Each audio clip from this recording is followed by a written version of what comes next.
करणार नसाल तरीही इथे एक वाद निर्माण होतो पांढऱ्या पट्टीवरून.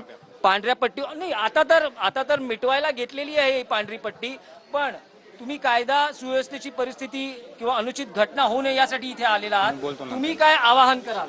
नंतर बोलतो आपल्याशी. नंतर म्हणजे नेमकं कधी बोलणार तुम्ही? हे सगळं हे झालं बोलतो. बघा, पोलीसही इथे काही बोलू इच्छित नाहीत, कारण त्यांचं असं म्हणणं आहे की ही पूर्ण पांढरी पट्टी पूर्णपणे जेव्हा मिटवली जाते त्यानंतर आम्ही आमची प्रतिक्रिया देऊ. पण त्याआधी साधारण गेले 2 तास जे मुंबईने बघितलं, जे याआधी घाटकोपरमध्ये झालं, ते जे दादरमध्ये झालं, कदाचित पूर्ण मुंबईत हे लोण पसरतं आहे का?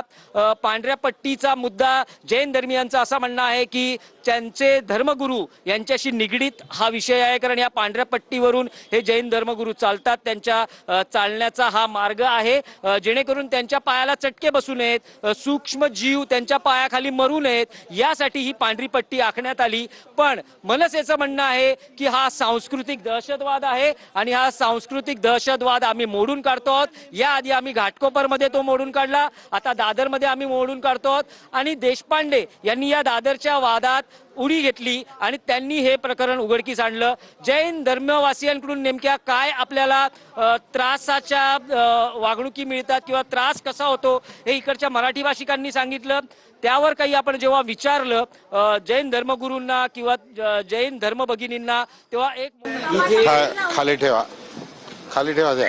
बोला काय? खाली ठेवा म्हणजे असं कसं काय? एक जण बोल. मुद्दा असा आहे, एक जण बोला. रस्त्यावर ते आता पाणी फेकायला आले, महापालिकेच्या रस्त्यांवर पाणी फेकायला चालतं का असं विचारायचं. तमाशा तुम्ही चालू केलाय आणि आम्हाला आवाज उठवायला लागलाय. पब्लिक लोकांना तुम्ही त्रास देताय.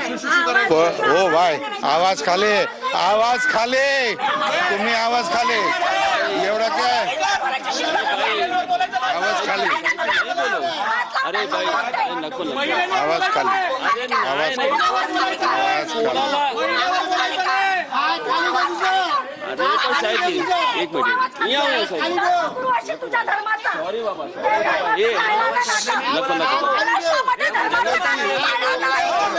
महाराष्ट्रामध्ये धर्माचं नाटक नाही चालणार. मराठी माणसाचं राज्य आहे. चला आवाज खाली करा बोलतात, आवाज खाली करा. आवाज नाही करायचा बोलतात, तमाशा नाही करायचा, तमाशा नाही करायचा इथे बोलतात. आवाज खाली करा बोलतो, मला बोलतो आवाज खाली करायचा हात दाखवून. चुकीचं आहे ना हे? हा, तुम्ही धर्मगुरू तुमच्या धर्मात हे शिकवतात का महिलांशी असं वागायला आणि बोलायला? हा, तुमच्या आतमध्ये बाथरूम नाहीये, तुम्ही टॉयलेटचं पाणी, कपडे वॉश केलेलं पाणी रस्त्यावर टाकता. तुमच्या घरात टॉयलेट नाहीये, मग उद्या बोलाल की आम्हाला आमच्या धर्मामध्ये अलाव नाहीये संडास बाथरूम मध्ये संडास करायला, मग रस्त्यावर येऊन कराल का? हा, हे चुकीचं आहे तुमचं. तुमच्या धर्मामध्ये जे सांगितलंय ते तुमच्या जैन मंदिरच्या आतमध्ये, रस्त्यावर नाही पाहिजे. खूप या लोकांची दादागिरी चालू झाली आता आणि हे कुठेतरी थांबलं पाहिजे. आता तो मला असं हात करतो म्हणजे यांची दादागिरी कुठपर्यंत वाढली आहे ती बघा.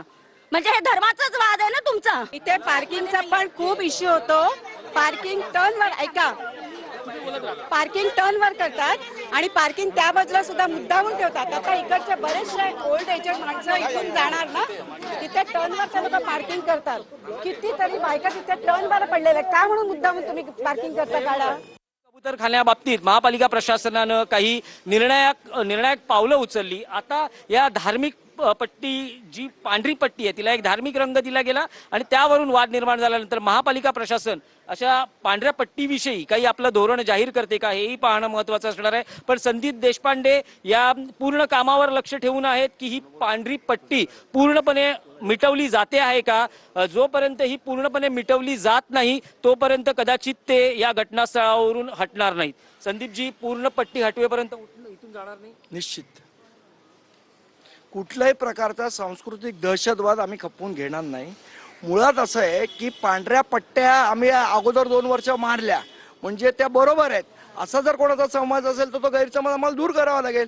मी आधी 2 खून केलेत, मग अजून 1 खून केलं तर काय बिघडलं, अशा प्रकारचा त्याचा युक्तिवाद झाला. तो हे असल्या गोष्टी खपवून घेणार नाही, असला सांस्कृतिक दहशतवाद खपवून घेणार नाही. तुम्ही मलमूत्र आणून रस्त्यावर टाकणार का आमचा धर्म सांगतो म्हणून, हे असले धंदे आम्ही खपवून घेणार नाही. आमचं महानगरपालिकेला सांगणं आहे की तुम्ही तक्रार दाखल करा पोलीस स्टेशनमध्ये आणि पोलिसांना सांगणं आहे तुम्ही गुन्हा दाखल करा.